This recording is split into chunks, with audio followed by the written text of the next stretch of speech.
దేవుడు సంఘములలో 5 రకాలైన పరిచర్యను ఉంచారు.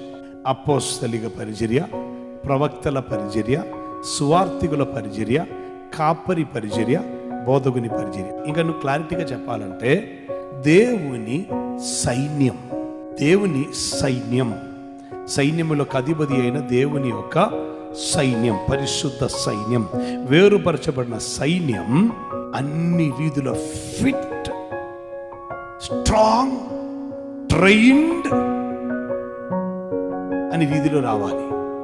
బలము గల వారమై, తర్ఫీదు పొందినటువంటి వారమై, ప్రతి విధమైనటువంటి సాతాను తంత్రములను ఎదిరించి జయిస్తున్న వారమై, యుద్ధములో పోరాడి పోట్లాడి విజయమును సాధించిన వారమై, దేవుని రాజ్యం స్థాపించు వారమై ఉండాలి అని దేవుడు కోరుతున్నారు.